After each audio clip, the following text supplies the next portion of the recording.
Hi there, my name is Miss Townsend and I love math. Welcome to Math with Townsend.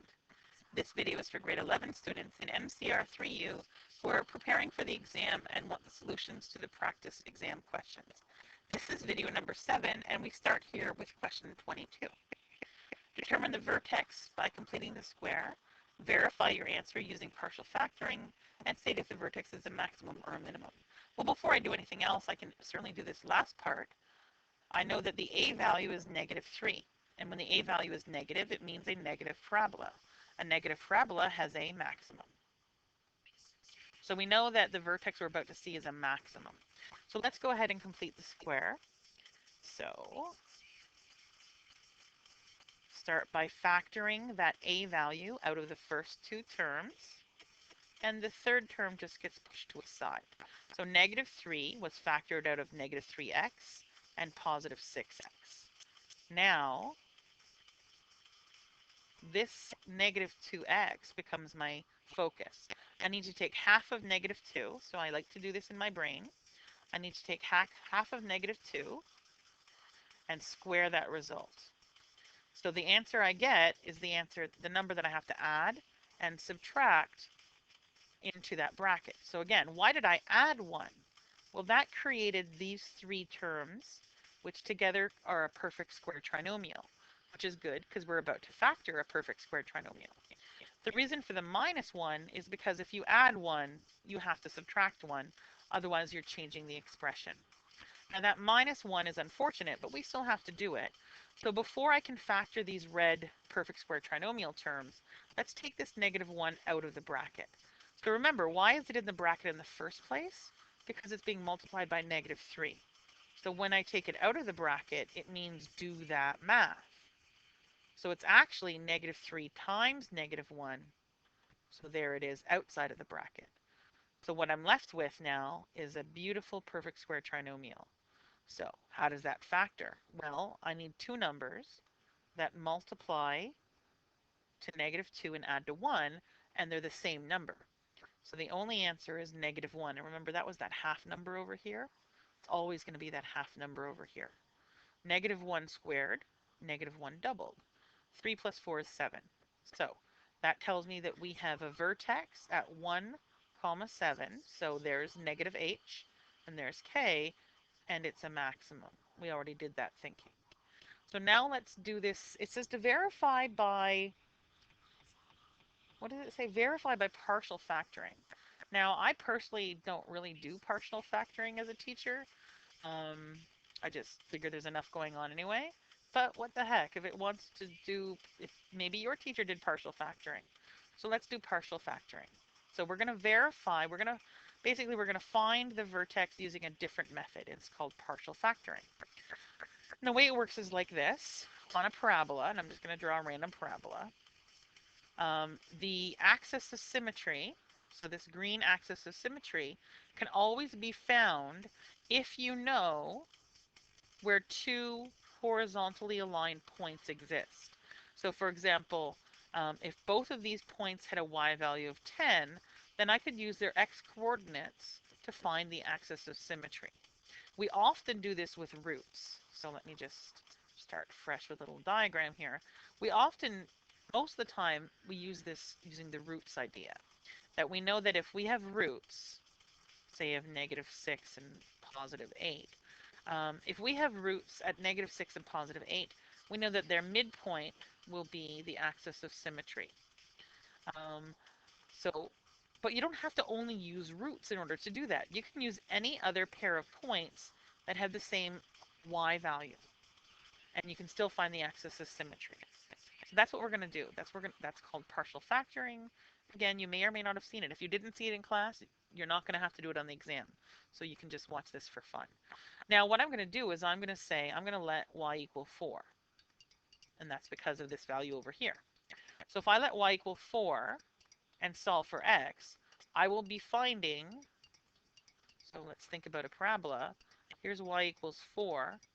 At some point on the parabola, there's 2 points where y equals 4. If I could find where those 2 points are and then find their midpoint, I'll have the axis of symmetry. So why did I pick 4? Well, because that would mean that this 4 disappears, and I'm left with an incredibly easy to solve factoring to solve question. So if I factor negative 3 out, sorry, I'm going to factor negative 3x out. Go back. So we're going to factor negative 3x out.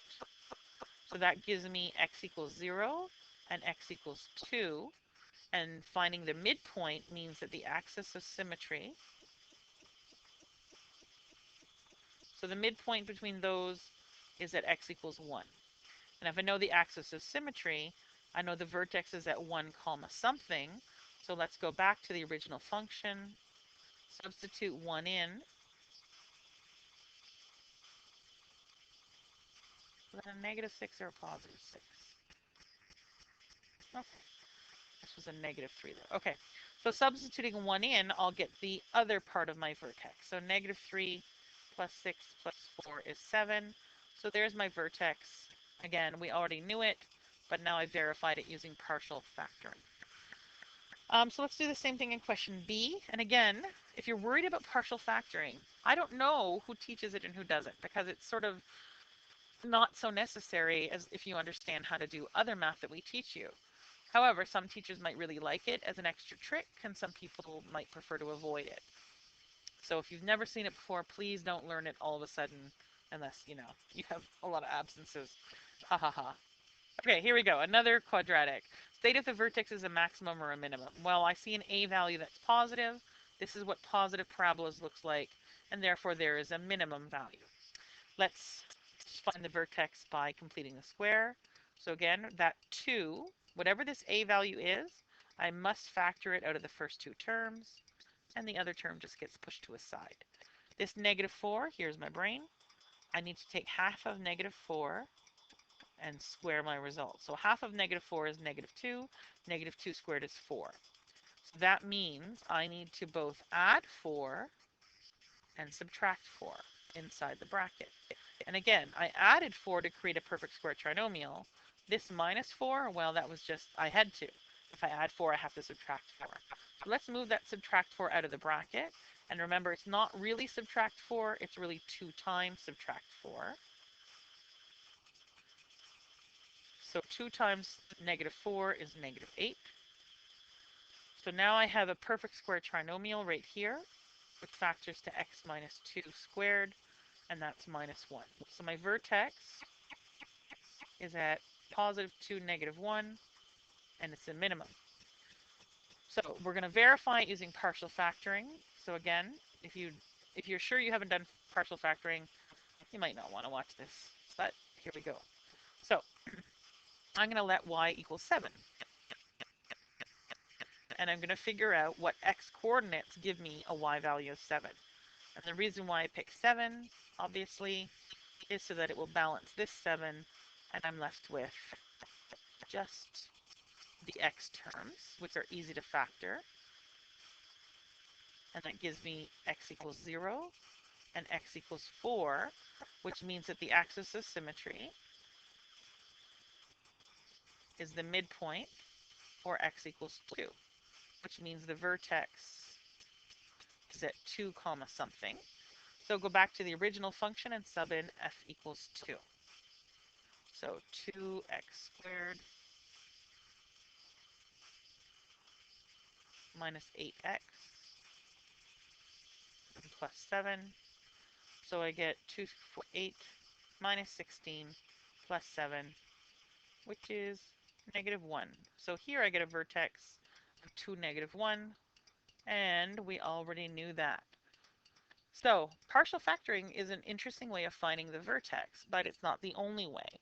Certainly we expect you to maybe use the quadratic equation or complete the square. Either way, it's an interesting thing to look at, and hopefully you're able to do it. Okay, so that's question number 22, done and done.